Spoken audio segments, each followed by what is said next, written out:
Ada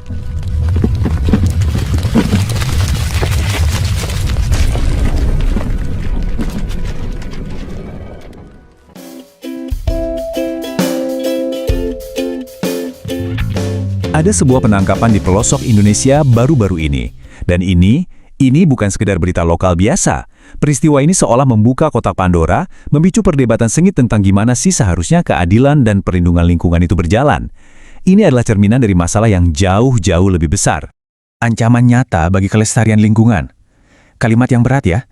Pernyataan tegas ini datang dari seorang advokat bernama Ratna Kahali. Dan ini langsung menunjukkan kalau pertaruhan dalam kasus yang akan kita bedah kali ini itu tinggi sekali. Oke, supaya kita paham kenapa kritiknya bisa setajam itu, kita harus mundur dulu ke titik awalnya. Sebuah insiden di Morowali yang benar-benar memicu kemarahan publik. Coba deh, bayangkan situasinya. Ada para aktivis dan jurnalis lokal yang lagi berusaha mendokumentasikan perusakan hutan. Mereka menyuarakan hak masyarakat adat, tapi justru mereka yang ditangkap. Inilah inti dari konflik yang sedang kita bicarakan. Lalu, siapa sebenarnya Ratna Kahali? Kenapa suaranya begitu penting? Dia ini bukan sekedar pengamat loh.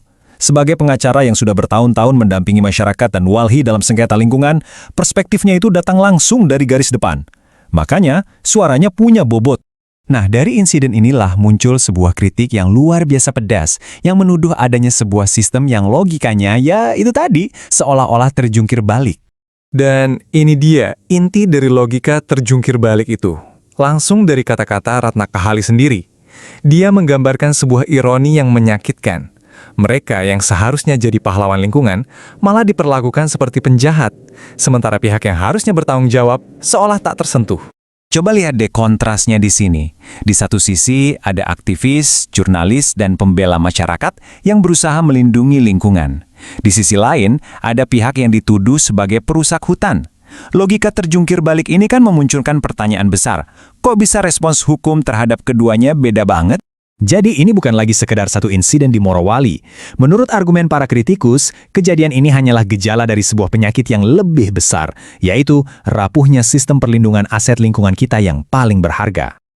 Tapi pertanyaannya jadi lebih dalam dari sekedar siapa yang ditangkap. Para kritikus mulai curiga, jangan-jangan ada niat lain di balik penangkapan ini. Apakah ini murni penegakan hukum atau sebuah taktik untuk membungkam suara-suara kritis? Nah, disinilah istilah kunci kriminalisasi muncul. Ini bukan sekadar penangkapan biasa, tuduhannya jauh lebih serius.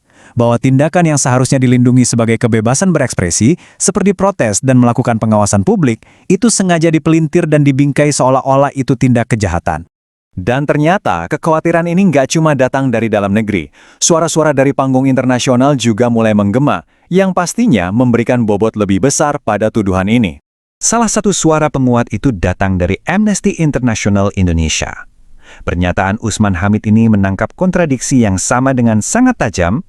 Negara yang kelihatan kuat dan represif saat berhadapan dengan warganya sendiri, tapi kok terkesan lemah saat berhadapan dengan kepentingan korporasi. Oke, sekarang mari kita coba tarik ke gambaran yang lebih besar. Insiden di Morowali ini ternyata bukan peristiwa yang berdiri sendiri.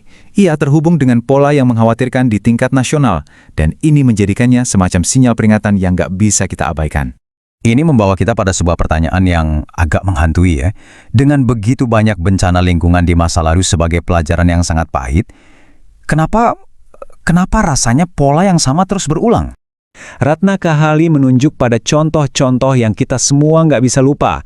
Bencana dahsyat di Aceh, krisis lingkungan di Sumatera Utara, sampai malapetaka di Sumatera Barat. Ini bukan lagi teori, ini adalah pengingat tragis tentang harga yang harus dibayar ketika peringatan-peringatan diabaikan. Jadi, koneksinya jadi gamblang banget kan?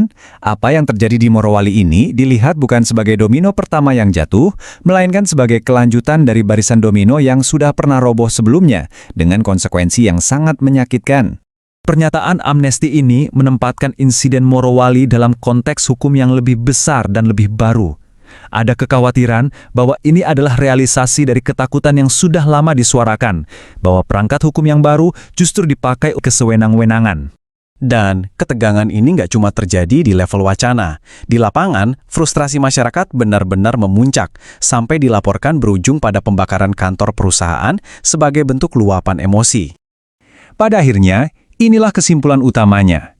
Insiden di Morowali ini sudah menjadi lebih dari sekedar sengketa lahan. Ia telah menjadi sebuah tolok ukur, sebuah ujian yang sangat penting bagi masa depan perlindungan lingkungan dan hak-hak sipil di Indonesia. Kita akhiri dengan pertanyaan ini untuk kita renungkan bersama. Ini adalah inti dari semua kekhawatiran yang diangkat. Kalau para pembela di garis depan justru dibungkam, lalu siapa lagi yang akan bersuara untuk lingkungan kita?